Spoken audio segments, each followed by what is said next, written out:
అదే RTV app వార్తల్ని క్షణాల్లో చదివే అవకాశం ఉంటుంది. ఒక న్యూస్ పేపర్, ఒక టెలివిజన్ ఛానల్ మీ చేతుల్లో ఎప్పుడూ ఉంటాయి. Hello, welcome to RTV. BRS ప్రభుత్వం అధికారంలో ఉన్నప్పుడు ఆడపడుచులకి బతుకమ్మ వచ్చిందంటే చేనేత కార్మికులతో చేపించిన చీరలు అనేవి పంపిణీ చేస్తుండే.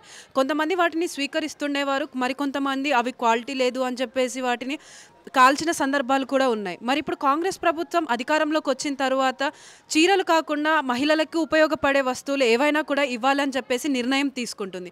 మరి మహిళలు వారికి ఎలాంటి వస్తువులు కావాలి, ఏవైతే వాళ్ళకి అత్యంత అవసరం అవుతాయి అన్నది వారి మాటల్లోనే తెలుసుకుందాం. ఇన్ని రోజులు బీఆర్ఎస్ ప్రభుత్వం ఉన్నప్పుడు చీరలు ఇస్తుండే బతుకమ్మలకి, అప్పుడు మీరు ఎలా ఫీల్ అయ్యేవారు?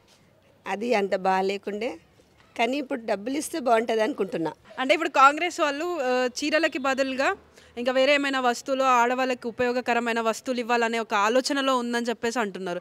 అంటే ఏది ఇస్తే మీకు ఉపయోగకరంగా ఉంటుంది? అంటే వాళ్ళు ఏమి ఇస్తారో ఫస్ట్ మనకు తెలియాలి, దాంట్లో మనం తీసుకోవచ్చేమన్నమాట. అంటే మీ ఒపీనియన్ ఏంటి? ఏది ఇస్తే మీకు అంత ఉపయోగకరంగా ఉంటుందని అనుకుంటున్నారు? ఇంట్లో ఉపయోగించేది ఏమన్నా ఇస్తే బాగుంటాయి. శారీసే కానీ, ఫిలో పాకెట్స్ ఉంటాయి కదా, దానివే కానీ, ఒక షాపు బ్యూటీ పార్లర్ తీసుకున్నట్టు కానీ ఇట్లా ఏమన్నా ఇస్తే మాకు ఉపయోగం అవుతుంది. సో మీరు చెప్పండి అమ్మా, మీ వరకు మీకు ఏది అత్యంత ఉపయోగకరమైనది ఇస్తే బాగుండు అనిపిస్తుంది? కుర్తా, బ్లౌజులు. మిషన్ సరిగా లేదు, నాకు మిషన్ మంచిగా ఇప్పిస్తే నేను చేసుకుంటా అంతే. అమ్మ, ఇప్పుడు కాంగ్రెస్ ప్రభుత్వం అధికారంలోకి వచ్చాక వాళ్ళు కొన్ని స్కీములు పెట్టారు, అవన్నీ మీకు అందుతున్నాయా? అంటే పెన్షన్ల ఏమంతలేవు అని ఉన్నాయి కూడా పోయినాయి. అది పైలు కాగానే 5 తారీఖుకి ఇస్తుండే, రేపు మళ్ళా పైలు పోతా రేపు 2 నెలలకు వస్తున్నాయి. మరి ఇప్పుడు ఈ కాంగ్రెస్ ప్రభుత్వం వచ్చిన దగ్గర నుంచి మీకు పెన్షన్ వస్తుందా? అది 1 నెల లేట్ వస్తుంది. 1 నెల లేట్ రేపు పైలు అయినాక ఎలా ఇస్తున్నాడు 2,000. మరి నెల లేట్ అని అంటే మీ ఖర్చులు అనేవి ఎలా వెళ్తున్నాయి? వెళ్తున్నాయి, ఆ రోడ్డు మీద వండాలి, కిరాయి కట్టుకోవాలి. కాంగ్రెస్ వాళ్ళు చీరలు కాకుండా ఇంకా వేరే ఏదైనా ఇవ్వాలి అని అనుకుంటున్నారు, ఏమి ఇస్తే బాగుంటుంది? ఏం చీర లేదు, రైక లేదు, పింఛన్ లేదు, రోగాలతో నవ్వుతుండ్రి, సాగుండ్రి, బతుకుని. అంటే వేరే ఏదైనా వస్తువు ఇవ్వాలి అని అనుకుంటున్నారు, ఏ వస్తువు అయితే మీకు అవసరం పడుతుంది అనుకుంటున్నారు? ఈ 4,000 ఇస్తే ఇంత మందు తెచ్చుకుంటా, ఇంత కడుపుకి తింటా, ఇంత కిరాయి కట్టుకుంటా, దేనికన్నా వస్తుంది కదా బిడ్డ. సో అంటే కాంగ్రెస్ గవర్నమెంట్ అధికారంలోకి వచ్చిన తర్వాత కొన్ని స్కీములు అనేవి పెట్టారు, మీకు అవన్నీ అందుతున్నాయా? ఏం అందుతలేదు మాకు. మేము ఎన్నోసార్లు డబుల్ బెడ్రూమ్ పెట్టినా, మళ్ళీ మామూలుగా సింగిల్ రూమ్లు ఇచ్చినప్పుడు పెట్టినా నాకు ఏదీ రాలేదు ఇంతవరకు. మళ్ళా కేసీఆర్ 4,000 ఇస్తానన్నాడు, 4,000 కూడా ఇస్తలేదు, 2,000 ఇస్తాడు, 2,000 కూడా 2 నెలల నుంచి పింఛనే పెడతలేదు, మాకు ఏది అందుతలేదు. అంటే గత ప్రభుత్వంలో ఉన్నప్పుడు మీకు సౌకర్యాలు అనేవి బాగున్నాయా, ఈ ప్రభుత్వంలో బాగున్నాయా? మాకు అప్పుడైనా అట్నే చూసారు గవర్నమెంట్, ఎప్పుడు మాకు మంచిగా చూసిండ్రని ఎప్పుడు మాకు మంచిగా చూడలేదు గవర్నమెంట్. మాకు ఉండోళ్ళకే ఇస్తుండే కానీ గరీబోళ్ళకి, మొత్తం గరీబోళ్ళకి ఏమీ ఇస్తలేదు. నేను ఎప్పుడు నుంచి పెడుతున్నా, మేము మొత్తం గరీబోళ్ళవి, మాకు అసలు ఇల్లే లేదు, కిరాయి కట్టుకుంటుంటాం, మరి మాకు ఒక్క ఇల్లు కూడా ఇస్తలేదు. అంటే మీ బస్తీలో ఎప్పటి వరకు ఏమేమి ప్రాబ్లమ్స్ ఉన్నాయి అసలు?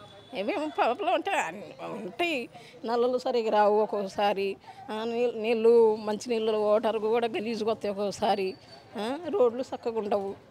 మళ్ళా మాకు బస్సు మార్గం కూడా లేదు, మేము పోవాలంటే బహాదూర్పుర పోవాలా, లేకపోతే ఇటు పురాణాపులు పోవాలా, లేకపోతే ముసాబులి పోయి ఎక్కాలా. ఇక్కడ నుంచి ఆటోలో పోవాలంటే 20 రూపాయలు ఇస్తావా, 30 రూపాయలు ఇస్తావా అని అంటారు. మేము గరీబుల్లో 20-30 రూపాయలు తీసుకుని ఎట్టబోతాం ఇక్కడికి వెళ్ళి? అంటే ఈ విషయాలపైన మీరు కంప్లైంట్ చేయడం జరిగిందా? కంప్లైంట్ అంటే ఇంకా పెద్దోళ్ళకి తెలుసు, మేము మా ఎట్టాడు గరీబుల్లో ఇస్తే తీసుకుంటారా, వాళ్ళు తీసుకోరు కదా. మాకైతే ప్రాబ్లం అయితే ఇంటికి ఇల్లే లేదు, మేము కష్టం చేయాలా, కూలి పని చేసుకోవాలా, ఇంటికి కిరాయి కట్టుకోవాలా, ఇంటికి కిరాయి కట్టకపోతే ఊరుకోరు కదా. మీరు ఏం పని చేస్తారమ్మా? మేము ఇళ్ళల్లో పని చేసుకుంటా నేను. అంటే ఇప్పుడు గత ప్రభుత్వంలో బతుకమ్మలకు ఆడపడుచులకి సహాయంగా చీరలు ఇస్తుండేవాళ్ళు, కానీ ఎప్పుడు ఇతడు ముందోళ్ళకి ఇత్తడు, వెనకబడ్డ వాళ్ళు పోయాలకి అయిపోయినాయి అంటారు, వెనకొండోళ్ళకి అసలు ఈయన ఆ చీరలు. అంటే కాంగ్రెస్ ప్రభుత్వం ఇప్పుడు అలా అందట్లేదని చెప్పేసి వాళ్ళు వేరే ఏదైనా వస్తువులు, ఉపయోగపడే వస్తువులు ఇవ్వాలని అనుకుంటున్నారు. మీకు ఏ వస్తువు అనేది ఇస్తే ఉపయోగపడుతుంది అనుకుంటున్నారు? మాకైతే డబుల్ బెడ్రూమ్ ఇస్తే మంచిది అనుకుంటున్నాం, మాకు ఇల్లు లేదు, మాకు ఇల్లు ఇస్తే మంచిది, సంతోషపడతాం మేము. సో అంటే ఇప్పుడు కాంగ్రెస్ గవర్నమెంట్ అధికారంలోకి వచ్చిన తర్వాత చాలా వరకు స్కీమ్లు అమల్లో పెట్టారు, అవన్నీ అమల్లోకి వచ్చినాయని అనుకుంటున్నారా? मैं तो वरी वो तो कुछ भी नहीं आया, क्यों बोले तो यहाँ पहले बस की फैसिलिटी थी, बस की फैसिलिटी बोलते सिकंदराबाद कोटी सब थे, पर ना पूरा निकाल दिए। कैसा करना समझ में नहीं आ रहा, बच्चों को किधर भी लेके जाना बहुत।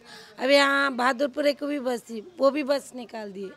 बच्चों को जाना आना किधर भी जाना तो बहुत सफ़र होना पड़ रहा। सब बोल रहे पर कांग्रेस गवर्नमेंट आने के बाद भी क्या फ़ायदा है हमारे, ना बस की फैसिलिटी है ना पानी का, और लाइट तो बहुत टू मच बोल नहीं सकते, लाइट टू मच जा रहा। और घंटे घंटा ही ऐसा बोल के 2 घंटे 3 घंटे, नहीं तो पहले तेलंगाना था तो इतना नहीं जाता था पहले, अब तो इतना टू मच हर चीज़ को हमारा और राइस पे ना बस की फैसिलिटी है ना क्या बोलते सो अब ये डबल बेडरूम की भी फैसिलिटी उसको भी अप्लाई करे, उसका नहीं हुआ। फिर 2.5 अकाउंट्स में डालते बोले, उसका भी नहीं आया। गैस का बोले उसका नहीं आया, और ना इलेक्ट्रिसिटी बिल पे भी किस फ़ायदा ही नहीं हुआ हमारा 0 बिल आता बोले, 0 बिल का 150 यूनिट जलने के बाद भी हमारा बिल आ रहा। 200 यूनिट्स के अंदर आए तो 0 बोल रहे, पर हमारा 150 यूनिट रहने के बाद भी हमारा 600 700 800 हम लाइट बिल पे कर रहे। कैसा करना? तो आप उन लोगों की वजह से आप क्या चाह रहे, वो गिफ्ट में क्या ले? ये सब चेंजेस करो बोलो, जो न वादा करे वो पूरा करो बोलो। डबल बेडरूम जाके इंक्वायरी करो बोलो, दियो बोलो गरीबों को। गरीब को बढ़ाओ भाई, अमीर को काहे को बढ़ा रहे? अमीर करने से पैसा खा रहे, अमीर को ही बढ़ा रहे। गरीब को पैसे दे के मदद करो, गरीब का भी सोचना ना, गरीब का नहीं सोचे तो कैसा? गरीब वहाँ का वहीं रह रहा, अभी बढ़ने वाला बढ़ रहा। సో చూసారు కదా, కాంగ్రెస్ ప్రభుత్వం అధికారంలోకి వచ్చిన తర్వాత అమల్లోకి తెస్తామన్న హామీలు కూడా అమల్లోకి రాలేదు. మాకు ఇక్కడ చాలా ఇబ్బందులు జరుగుతున్నాయి. ఫస్ట్ మాకు ఇస్తా అన్న డబల్ బెడ్రూమ్ ఇల్లులైనా కానీ మాకు ఇచ్చే స్కీములైనా కానీ అమల్లోకి తీసుకురావాలి అని చెప్పి ఇక్కడ మహిళలు కోరుతున్నారు. కెమెరామెన్ శివతో శ్రావణి, RTV హైదరాబాద్. మరిన్ని వీడియోస్ కోసం ఛానల్ ని సబ్స్క్రైబ్ చేయండి, లేటెస్ట్ అప్డేట్స్ కోసం వాట్సాప్ ఛానల్ ని ఫాలో చేయండి, అండ్ లింక్ డిస్క్రిప్షన్ లో ఉంది.